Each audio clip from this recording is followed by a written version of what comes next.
नमस्कार, मैं हूं मनोज मनु। आप देख रहे हैं मुद्दे की बात और सभी का स्वागत है। बीजेपी के कई सिपाही ऐसे हैं जो पार्टी से नाराज चल रहे हैं। नाराजगी की वजह बहुत सारी है। मान सम्मान का ना मिलना, संगठन में पद का ना मिलना या फिर टिकट का कटना, क्योंकि बीजेपी ने टिकट के लिए 70 साल के फार्मूले को पार्टी के अंदर कानून बना दिया है। और ऐसे ही कानून के विद्यार्थी हैं कुसुम महदले। वो पेशे से तो वकील हैं, लेकिन हाल फिलहाल में पॉलिटिकल पेशेंस खोती नजर आ रही हैं, क्योंकि कुसुम का सियासी सफर बीजेपी के साथ 1980 से शुरू हुआ। सोचिए, तब जब वो बीजेपी के महिला मोर्चे में थी, पार्टी ने कई पद और काम करने के लिए कई मौके दिए। सुंदरलाल पटवा सरकार में, बाबूलाल गौर सरकार में, शिवराज मंत्रिमंडल में, और जब शिवराज पहली बार 2004 में मुख्यमंत्री बने, तब भी उन्हें कैबिनेट में लिया गया। यानी कि इतनी पुरानी नेता है। 2013 की सरकार में मंत्री नहीं, लेकिन साल 2018 के विधानसभा चुनाव में बीजेपी ने टिकट के नाम पर उनसे कन्नी काट ली और इस नाराजगी की एक लंबी लिस्ट है। अब सबसे बड़ा सवाल है कि टिकट तो कट गया ऐसे तमाम लोगों का, लेकिन पार्टी को हार का मुंह भी देखना पड़ा। अब बहुत सारे चेहरे हैं। कुसुम महदली नहीं है, बल्कि रघुनंदन शर्मा हैं, अजय विश्नोई हैं, भंवर सिंह शेखावत हैं, सत्यनारायण सत्तन हैं, अनूप मिश्रा है, नारायण त्रिपाठी हैं और भी बहुत सारे चेहरे हैं। क्योंकि कर्नाटक के परिणाम के बाद वो तमाम चेहरे भी निकलकर अपनी व्यथा अपने सामने रखेंगे। तो मुद्दे की बात में आज कुसुम महदे इसलिए हैं क्योंकि कुसुम के नाराजगी के कारण कांग्रेस अब कम करना चाहती है। और 2 दिन पुरानी बात है जब कांग्रेस के पूर्व मंत्री मुकेश नायक उनसे पन्ना उनके घर पर मिलने पहुंचे। क्या बात हुई, क्या मुलाकात हुई, ये तो चर्चाओं में है, लेकिन इसे कुसुम महदली ही बताएंगी। तो पार्टी के तमाम बड़े नेता जिन्होंने पार्टी को खड़ा किया है, जिन्होंने पार्टी को सींचा है, पार्टी के लिए खून पसीना दिया है, और आज स्थिति यह है कि पार्टी लगातार सत्ता में मौजूद है, तो क्या ऐसे लोगों को दरकिनार कर दिया जाए?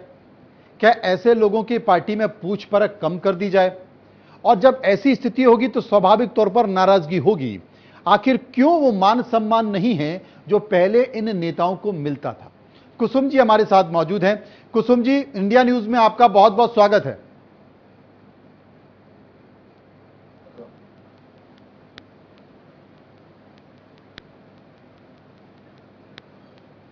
कुसुम जी, मेरी आवाज आपको मिल रही है? हाँ, आ रही है आपकी आवाज़। जी कुसुम जी, हम चर्चा करेंगे बीजेपी की, क्योंकि एक बार फिर से विधानसभा चुनाव शुरू आ गए हैं और 2023 में चुनाव है। 5-6 महीने बाकी है। पार्टी के तमाम नेता मंथन कर रहे हैं, चिंतन कर रहे हैं। दिल्ली के कई संघ के नेताओं को लगाया गया है। तमाम सर्वे रिपोर्ट तैयार की जा रही है और सर्वे रिपोर्ट में यह निकल कर आया है कि पार्टी के वरिष्ठ नेता नाराज हैं, पार्टी के पुराने नेता नाराज हैं। 14 बड़े नेताओं की ड्यूटी लगाई गई कि भैया आप अलग अलग इलाकों में जाइए, उन तमाम लोगों को मनाइए, उनको संतुष्ट कीजिए। उसके बावजूद भी बात नहीं बनी है। कई नेताओं ने खुलकर नाराजगी व्यक्त की है कि अब ये बीजेपी वो बीजेपी नहीं रह गई है जिसमें पहले हम थे, जिसकी एक नीति हुआ करती थी, जिसका नेता हुआ करता था, जिसकी नियति हुआ करती थी। अब वो पार्टी नहीं है। और पार्टी में तो यह है कि सत्ता चलाने के लिए और सत्ता बचाने के लिए जितने लोगों को आयतित किया जा सकता था आयतित किया जा रहा है, और जो पुराने कार्यकर्ता और नेता हैं उन्हें दरकिनार किया जा रहा है। आप ऐसी परिस्थितियों को लेकर वर्तमान में सत्ता और संगठन को लेकर क्या कहना चाहती हैं, हम आपसे जानना चाहते हैं। आप जो कह रहे हैं सच है, इसमें कोई गलत बात नहीं है जी। लेकिन पार्टी हमारी है और पार्टी के प्रति हमें सहानुभूति है और पार्टी के प्रति हमें पीड़ा होती है। जब पार्टी का हम बदला हुआ स्वरूप देखते हैं, पार्टी का बदला हुआ स्वरूप देखते हैं तो हमें तकलीफ होती है। और वरिष्ठ कार्यकर्ताओं को सम्मान मिलना चाहिए। एक वरिष्ठ कार्यकर्ता नहीं, सभी कार्यकर्ताओं को सम्मान मिलना चाहिए। पहले साल में 4 बैठकें होती थी प्रदेश कार्यकारिणी की, और अब 5 साल में 2 बैठकें भी नहीं होती है। तो परिवर्तन तो बहुत आया है और ये परिवर्तन लाभकारी तो नहीं है, मैं समझती हूँ। संगठन के हित में नहीं, संगठन के हित में तो नहीं है कि यानी पार्टी के कार्यकर्ता को पूछा ना जाए, उसको महत्व न दिया जाए, उसको सम्मान न दिया जाए। इससे पार्टी को नुकसान तो है, लेकिन अब जो ऊपर लोग बैठे हुए हैं तो इसमें बदलाव करना चाहिए, सुधार करना चाहिए, मैं यही कह सकती हूँ। इसके लिए आप किसे जिम्मेदार मान रही हैं? क्योंकि वर्तमान में अगर ऐसी परिस्थितियां बन गई हैं तो इसे जिम्मेदार किसे मानती हैं आप इसके लिए? को जिम्मेवार मानती हूँ जो जो प्रदेश स्तर पर संगठन बैठा हुआ है, क्योंकि मैं प्रदेश स्तर की नेता हूँ, इसलिए मैं प्रदेश स्तर की ही बात करूंगी जी। तो प्रदेश स्तर में जो संगठन बैठा हुआ है, शीर्ष नेतृत्व प्रदेश स्तर का, उसको मैं जिम्मेवार मानती हूँ कि समय पर बैठकें नहीं होती है और वरिष्ठ कार्यकर्ताओं को महत्व नहीं दिया जाता। एक मैं नहीं, अनेक लोग दुखी हैं। जितने तमाम नेता जो दुखी हैं, तमाम नेता जो अपनी अपनी पीड़ा का जिक्र कर रहे हैं, मीडिया के सामने भी जिक्र कर रहे हैं, तमाम सारी बातों का भी जिक्र कर रहे हैं, वो ये भी कह रहे हैं कि जो परिस्थितियां होती हैं, जैसा कि आपने कहा कि पहले संगठन की हर महीने 2 बैठकें होती थी, अब वो उस तरह की बैठकें नहीं होती हैं। लेकिन क्या आपने कभी इन बातों को संगठन के स्तर पर रखा, संगठन में बड़े नेताओं के तौर पर आपने रखा, ये बताने की कोशिश की कि ये होना चाहिए, ये हो नहीं पा रहा है, और अगर नहीं हो पा रहा है तो क्या घटना घटेगी? सवाल इस बात का है कि संगठन हमसे पूछे, बुलाए तो हम बताएं, लेकिन जब संगठन हमें बुलाएगा ही नहीं, पूछेगा ही नहीं, तो हम किसको बताएंगे? आज की तारीख में मैं स्थानीय समिति से लेके प्रदेश कार्यकारिणी तक कहीं भी नहीं हूँ, कहीं भी मेरी सहभागिता नहीं है, तो मैं बताऊं किसको? अपनी पीड़ा बस अपने मन में रखती हूँ जी। तो और क्या कह सकती हूँ? सत्ता और पार्टी, सत्ता और संगठन का समन्वय कैसा है? सत्ता और संबंध, अब देखिए, मैं तो एक प्रकार से पार्टी संगठन के बाहर हूँ। मैं पिछले 4.5 साल में एक किसी भी मीटिंग में मुझे बुलाया ही नहीं है, तो मैं बताने की स्थिति में नहीं हूँ कि सत्ता और संगठन कैसा है जी। एक प्रकार से मैं अनभिज्ञ हूँ कि सत्ता और संगठन की जो प्रक्रिया मिलती है जी, उससे तो लगता है कि भाई जो ऊपर शीर्षस्थ में बैठे हुए, सरकार में बैठे हुए लोग हैं, संगठन में बैठे हुए लोग हैं, जनता की चिंता करना चाहिए और अपने पुराने कार्यकर्ताओं की, पुराने संगठन से जुड़े हुए लोगों की भी चिंता करना चाहिए। और तभी हम ये 2000 अभी जो चुनाव आने वाला है 2023 में, तभी हम जीत पाएंगे। 2018 में बीजेपी की सरकार नहीं बन पाई थी कुसुम जी, उसके पीछे के कारण क्या रहे? आपने आकलन किया होगा। 2018 में हमें टिकट ही नहीं मिली, जबकि इसके पहले का चुनाव हम 30,000 वोटों से जीते थे, लगभग 30,000 वोटों से हम जीते थे जी। लेकिन हमें 2018 में टिकट ही नहीं दिया गया, तो और बहुमत सरकार का आया नहीं। और जैसा कि आपको पता है, कमलनाथ जी की सरकार आई थी। हाँ। फिर बाद में अब जैसे कि यानी सिंधिया जी हमारी पार्टी में आए, उनके लोग आए, तो नहीं, लेकिन पार्टी ने, कुसुम जी, पार्टी ने एक मानदंड तय किया है कि 70 के ऊपर या 75 के ऊपर के नेताओं को अब टिकट नहीं दिया जाएगा। दिया ना, मुझे नहीं दिया टिकट, और कुछ लोगों को दिया भी है। हमारे पड़ोसी जिला सतना से उदाहरण के लिए जुगल बागरी जी को टिकट दिया था और नागेंद्र सिंह जी को टिकट दिया था, जो 75 तो क्या 85 के ऊपर थे। जुगल बागरी तो 85 वर्ष से ऊपर थे और नागेंद्र सिंह भी 80 से ऊपर थे, उन्हें टिकट दिया गया। तो और ग्वालियर संभाग में अनेक लोगों को टिकट दिए गए, लेकिन जिनको नहीं देना तो उनको नहीं दिया, तो जिनको देना था उनको दे दिया। नहीं, तो क्या ये नियम ठीक है? अगर कोई नेता स्वस्थ है और वो जीतने की स्थिति में है, तो पार्टी को, अगर पार्टी ने ये नियम तय कर रखा है, तो क्या ये नियम होना चाहिए? क्योंकि दूसरे दलों में नहीं है। नहीं, मेरे हिसाब से तो नहीं होना चाहिए। अगर हम स्वस्थ हैं, दिमाग मानसिक रूप से स्वस्थ है, शारीरिक रूप से स्वस्थ है और पार्टी की सेवा कर सकते हैं, देश की सेवा कर सकते हैं, तो हमें सेवा का मौका मिलना चाहिए। उम्र इसमें बाधा कहाँ बनती है? लेकिन पार्टी का ये कहना है कि अगर आप जैसे बुजुर्ग लोगों को टिकट दिया, तो हम नई पीढ़ी को फिर कैसे आगे बढ़ा पाएंगे, उन्हें कैसे मौका दे पाएंगे? नहीं, उन्हें भी मौका दिया जाए, और मौका देने के लिए अनेक प्लेटफॉर्म है। ऐसा नहीं है कि आप तो और यानी तो अन्य स्थानीय निकाय है उनमें स्थान दिया जा सकता है, और तो प्रदेश कार्यकारिणी में स्थान दिया जा सकता है, और प्रदेश की सरकार में भी स्थान दिया जा सकता है। एक प्रतिशत तय होना चाहिए, और योग्यता, शारीरिक क्षमता, ये सारी बातें देखकर ये सारी बातें तय होना चाहिए। कुसुम जी, अगर इस बार फिर भी पार्टी ने उम्र के कारण या उम्र के नियम के कारण कि भाई 70 पार के लोगों को टिकट नहीं देंगे या 75 पार के लोगों को टिकट नहीं देंगे, अगर पार्टी ने आपको टिकट नहीं दिया तो क्या कहेंगे आप? नहीं दिया तो पार्टी से बाहर तो हम नहीं जाएंगे ना, पार्टी की खिलाफत करेंगे, लेकिन अपने विचार जरूर रखेंगे, अपने विचार रखेंगे। और अभी थोड़े दिन पहले आदरणीय विजयवर्गीय जी ने, कैलाश विजयवर्गीय जी ने ये बात कही थी कि ये 75 का कोई नियम नहीं है, और ना कोई लिखित रूप में ऐसा कोई नियम है। अटल जी के समय में भी नहीं था, आडवाणी जी के समय भी नहीं था।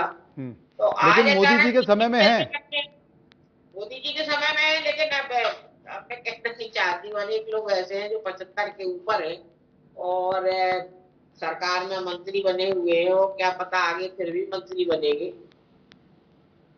हमारे पड़ोस का सतना जिला है, उसके उदाहरण नागेंद्र सिंह है, और जुगल बागरी थे जो अब नहीं है संसार में, कोरोना में खत्म हो गए। ऐसे अनेक लोग हैं, ग्वालियर संभाग में ऐसे अनेक लोग हैं जिन्हें टिकट मिली और जीते भी और अच्छा काम कर रहे हैं। तो अगर पार्टी ने आपको टिकट नहीं दिया तो भी आप चुनाव लड़ेंगे या शांत होकर पार्टी के लिए काम करेंगे? पार्टी ने टिकट नहीं दिया तो चुनाव तो नहीं लड़ूंगी जी, और पार्टी हमसे काम करने के लिए कहेगी तो हम पार्टी के लिए काम भी करेंगे, लेकिन ये नियम सही नहीं है 70 का।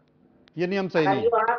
अगर हम में योग्यता है, मानसिक रूप से हम सही है, शारीरिक रूप से सक्षम है, तो हमें काम करने का मौका मिलना चाहिए। और फिर पब्लिक की क्या मांग है, जनता क्या चाहती है। अगर जनता हमें चाहती है कि हम उनकी सेवा करें, तो जनता की इच्छाओं का मान रखते हुए मौका मिलना चाहिए।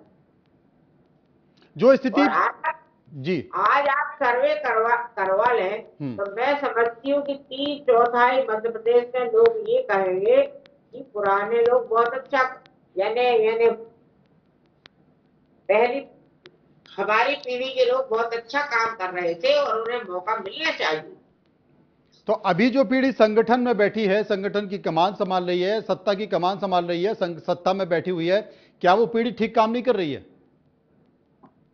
हम इसलिए नहीं कह सकते कि हम आज की तारीख में प्राथमिक सदस्यता से लेके यानी प्रदेश स्तर तक और राष्ट्रीय कार्यकारिणी में भी रही हूँ जिसमें अटल जी अडवाणी थे। आज की तारीख में मेरी पार्टी ने हर प्रकार से हर तरह से उपेक्षित कर दिया है। मैं तो घर में बैठी हूँ, इसलिए आप जो पूछ रहे हो उसके बारे में मैं नहीं बता सकती। अच्छा, एक चीज जी नहीं, और ये बात मुझे बड़ी असहनीय लगती है। टिकट मिलना ना मिलना अलग बात है, लेकिन पार्टी में संगठन में कोई ना कोई मेरी भूमिका तो होना चाहिए। और मैं तो कहना चाहूंगी कि जब से बीडी शर्मा जी अध्यक्ष बने तब से संगठन वो संगठन नहीं रह गया जिस संगठन के हम लोग थे। नहीं, ऐसा बीडी शर्मा जी ने क्या कर दिया? बीडी शर्मा जी ने क्या कर दिया? बीडी शर्मा जी ने ये किया है कि जब से बीडी शर्मा जी अध्यक्ष बने हैं तब से मात्र 2 बैठकें हुई है प्रदेश की।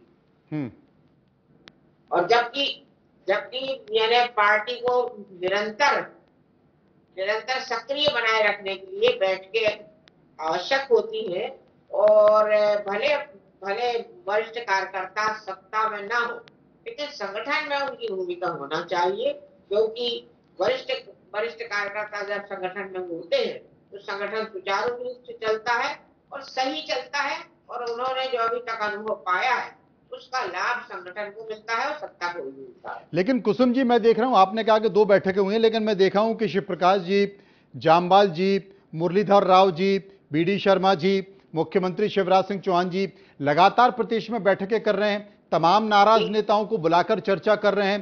करीब 14-15 बड़े नेताओं को जिम्मेदारी दी है कि कार्यकर्ताओं के पास जाइए, उन्हें मनाइए, उन्हें संतुष्ट कीजिए। बैठकें तो चल रही हैं। आप कृपा करके मेरी बात समझने की कोशिश करिए। ये बैठ के अब चुनाव आ गए हैं इसलिए हो रही है। अच्छा, पहले नियम ये था कि प्रदेश कार्यकारिणी की बैठक हर तीसरे महीने में होती थी, जो अब नहीं होती है, उनका अभाव है। अब तो चुनाव आ गए हैं तो जायसवाल जी भी बैठक करेंगे, शिवराज जी भी बैठक करेंगे, और वो मेरे घर भी आए थे, अभी पन्ना आते हैं तो मेरे घर भी आते हैं। तो इन बैठकों का फर्क पड़ेगा, असर पड़ेगा? पढ़ना चाहिए, तो अगर नहीं पड़ेगा तो बैठक करने का मतलब क्या है? अच्छा, एक द्वंद मैं देख रहा हूं, क्योंकि ज्योतिरादित्य सिंधिया अपने तमाम विधायकों को साथ लेकर आए हैं, और जिन विधायकों को वो साथ लेकर आए हैं वहां पर बीजेपी के जो लोग चुनाव लड़ते थे वो बड़ी असहज भूमिका में हैं। हमने अभी देखा कि दीपक जोशी दुखी होकर कांग्रेस में चले गए।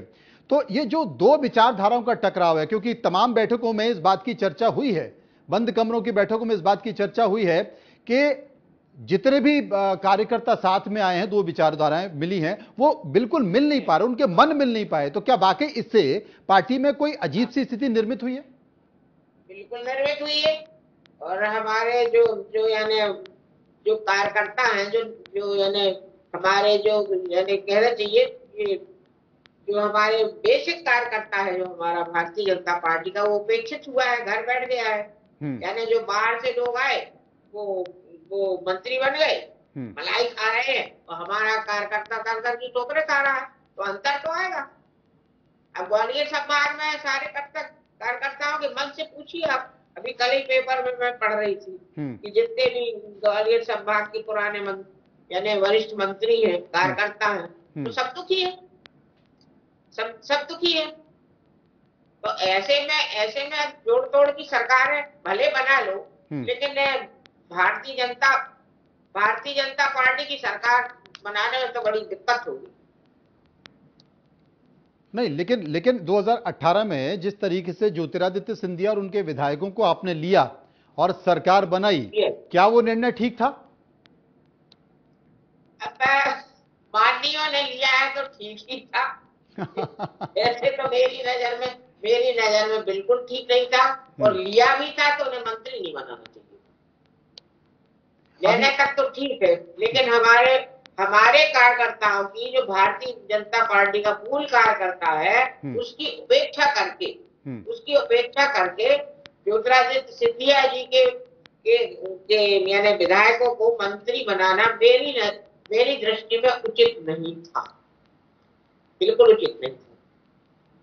ज्योतिरादित्य सिंधिया के जितने भी समर्थक विधायक है जो मंत्रिमंडल में हैं, उन्हें तमाम जिलों का प्रभारी भी बनाया गया है। उनकी कार्य स्थिति कैसी है? क्या वो समन्वय बनाकर चल रहे हैं बीजेपी के विधायकों के साथ, कार्यकर्ताओं के साथ, आप लोगों के साथ? अब वो हमारे जिले में तो एक कांवरे जी आते हैं, कौन है, बालाघाट के कांवरे जी आते हैं, तो हमने तो आज तक उनकी शक्ल नहीं देखी।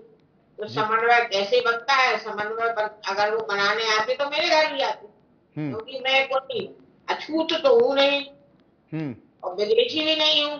लेकिन आज मेरी अपनी पार्टी ने मुझे अछूत भी बना दिया है और मुझे विदेशी भी बना दिया है कि मैं पार्टी की प्राथमिक सदस्य भी नहीं, और न किसी ने इस बात की चिंता की कि मेरी कुछ भूमिका वरिष्ठ होने के नाते पार्टी में होना चाहिए। मैं ये नहीं कहती हूँ कि मुझे टिकट ही मिलना चाहिए थी, मुझे विधायक ही बनना चाहिए था, मंत्री ही बनना चाहिए था, लेकिन पार्टी से पार्टी का होने का हक हमसे कौन छीन सकता? जो हमको अटल जी ने दिया, अडवाणी जी ने दिया, पंडित दीनदयाल उपाध्याय ने दिया, आज तो हमसे वो हक छीना जा रहा है। और इसलिए आप अपने आप को अपमानित महसूस करती हैं? बिल्कुल अपमानित महसूस करती हूँ, उपेक्षित महसूस करती हूँ, और अपने आप को बड़ा दुखी महसूस करती हूँ, जितना दुखी मैंने कभी महसूस नहीं किया। कहना चाहिए कि अपने पिताजी की मृत्यु में भी मैंने अपने आप को उतना दुखी नहीं महसूस किया जितना पार्टी के इस आचरण से मैंने अपने आप को दुखी, अपमानित और तिरस्कृत महसूस किया। आपने अपनी ये पीड़ा तमाम वरिष्ठ नेताओं को बताई, वहां से क्या जवाब मिला? वरिष्ठ नेता जब कभी हमसे पूछते तब तो बताते, उनको चिंता ही नहीं है इस बात की। नहीं, लेकिन पार्टी के तो, नेता तो बड़ी चिंता कर रहे हैं। तो, मैं देख रहा हूं शिव प्रकाश, मैं देख रहा हूं जामवाल जी को, मैं देख रहा हूं मुरलीधर राव जी को, मुख्यमंत्री जी को, बीडी शर्मा जी को, बड़ी चिंता कर रहे हैं विधानसभा चुनाव में नेता और कार्यकर्ताओं की। जब मैंने किसी की शक्ल ही नहीं देखी तो मैं किसको कह दूं? बंदा में तो मेरे घर में नहीं आए, तो आते तो मैं आपको जरूर बता दूं। वो नहीं आए, लेकिन मुकेश नायक जरूर आ गए। हाँ, मुकेश नायक मेरे घर आए, और मुकेश नायक से कोई मेरे आज के संबंध नहीं है। मुकेश नायक के भाई यहाँ पर पन्ना में वीडियो हुआ करते थे, तो हमारे ब्लॉक ऑफिस हमारे घर के सामने ही है। ब्लॉक ऑफिस जब है तो जब ये मुकेश नायक राजनीति में भी नहीं थे, तब से उनके भाई मेरे भाई के साथ में यहाँ जिला पंचायत में सर्विस करते थे, तो मेरे घर उनका आना जाना था। नहीं तो वो क्या कहने आए थे? वो क्या कहने आए थे? ये कहने आए थे कि अगर आपको पार्टी टिकट नहीं देती है तो हम आपको टिकट दे देंगे, या आपको टिकट नहीं मिले तो मैं चुनाव लड़ने वाला हूं, मुझे जिता दीजिए। वो ये कहने आए थे कि मैं आज पन्ना आया था, तो हमारे आपके पारिवारिक संबंध है, तो मुझे लगा कि जिज्जी से भी मिलना चाहिए, तो मैं आपसे मिलने चला आया, और आप मुझे कोल्ड ड्रिंक पिलाइए और कोका कोला पिलाइए, उन्हें ऐसा। तो मतलब उन्होंने ये संकेत नहीं दिया कि मुझे आप राजनीतिक अमृत पिलाइए? एक मिनट, उनने ये बिल्कुल चर्चा नहीं करी, ना कांग्रेस की ना बीजेपी की, पारिवारिक जी कोला पिया, सुख दुख की बातें हुई, गप्पे शप्पे हुई। हम जब मुकेश नायक मंत्री थे तो मैं विधायक थी जी, तब हमारा मिलना जुलना होता था। फिर मैं मंत्री थी, मुकेश नायक विधायक थे, तो भी विधानसभा में मिलना जुलना होता था। आप ये लोग ऐसा क्यों सोचते हैं कि दो पार्टी के लोग मिलेंगे? नहीं बिल्कुल है, जो लोग सोच रहे हैं वो गलत सोच रहे हैं। अब एक अंतिम सवाल मैं आपसे पूछना चाहता हूं, क्योंकि कर्नाटक का चुनाव अभी खत्म हुआ है, सर्वे भी आ रहे हो, सर्वे में ये निकल कर आ रहा है कि कांग्रेस सबसे बड़ी पार्टी है, हो सकता है वो सरकार भी वहां पर बना ले, और बीजेपी पार्टी वहां पर जो सत्ता में है वो सत्ता से बेदखल हो जाए। शायद इसका एक बहुत बड़ा कारण ये माना जा रहा है कि आपने येदुरप्पा जैसे बुजुर्ग नेताओं को साइडलाइन कर दिया, आपने जगदीश शेट्टर को टिकट नहीं दिया, आपने ईश्वरप्पा को टिकट नहीं दिया उम्र के कारण। क्या यही कारण माना जाए कि बुजुर्ग नेताओं को आपने किनारे कर दिया? देखिए, सवाल टिकट नहीं है, सवाल सम्मान का है। और एक बात और मैं आपसे कह जी, लंबी बातचीत में आपको उसको यानी पीछे कर दिया। यानी बीजेपी का नेता कांग्रेस से मिले या कांग्रेस का नेता बीजेपी से मिले, तो इसका मतलब ये नहीं होता कि वो मुझे वो अपनी तरफ खींच रहा है कि मैं उसको अपने पार्टी में लाने की कोशिश कर रही हूँ। अरे, सामाजिक संबंध होते हैं, व्यवहारिक संबंध होते हैं, व्यक्तिगत संबंध होते हैं।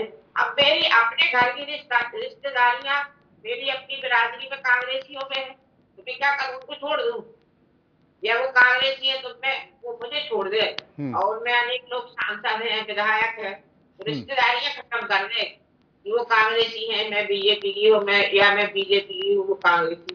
तो ये सोचना ठीक नहीं है, और ये मानसिकता, ये विचार अच्छा नहीं। कर्नाटक में बीजेपी कमजोर क्यों रह गई? और एक बात और मैं बता देती हूँ जी, रही उम्र की बात, अगर उम्र ज्यादा भी है, लेकिन अगर और पार्टी में उसकी उपयोगिता, देश के लिए उपयोगिता है, प्रदेश की उपयोगिता है, तो उसकी भूमिका जरूर होना चाहिए और भागीदारी होना चाहिए और टिकट भी देना चाहिए। हाँ, ये बात अलग है। या अगर उम्र की वजह से हम चल फिर नहीं पाते हैं, बीमार हैं, कमजोर हैं, तो बात अलग। लेकिन यदि फिट है और पार्टी के लिए, देश के लिए, प्रदेश के लिए उपयोगी है, तो हमें टिकट क्यों नहीं मिलना चाहिए? मिलना चाहिए, उन्हें टिकट मिलना चाहिए। आप इस बात को मंचों पर कहेंगी तमाम राजनीतिक संगठन के? सवाल ही नहीं उठता, कहेंगे। और हमारी पार्टी ने ऐसे लोगों को टिकट दिया है, हमने आपको उदाहरण दिया सतना जिले का। नहीं, और अगर आपको अगर टिकट नहीं मिला तो आप लड़ाई लड़ेंगी क्या? आप लड़ाई लड़ेंगी अगर नहीं मिला तो? पार्टी के विरुद्ध नहीं जाऊंगी, लेकिन अपनी बात जरूर रखनी। और अगर नहीं दिया टिकट उसके बाद भी तो नहीं दिया तो नहीं दिया, कोई यानी टिकट टिकट ही जीना मरना तो है नहीं, विधायक ही विधायक बनना जीना मरना तो है नहीं, अनेक प्लेटफॉर्म में काम करने के। बहुत बहुत शुक्रिया कुसुम मेंदले, जो कि पुरानी नेता हैं, वरिष्ठ नेता हैं, संगठन के स्तर पर उन्होंने अपनी खास पहचान भी बनाई है और साफ तौर पर उनका यह कहा कि पंडित दीनदयाल उपाध्याय की पार्टी में शुरुआती दौर से अभी तक पार्टी के लिए खून पसीना बहाया है, लेकिन संगठन ने उन्हें दरकिनार कर दिया है, संगठन ने उन्हें महत्व बिल्कुल नहीं दिया है और जब भी बात सम्मान के खिलवाड़ से होगी तो वो अपनी बात को तमाम मंचों पर जरूर रखेंगे। कुसुम जी, आपने हमसे बात की, बहुत बहुत शुक्रिया, नमस्कार।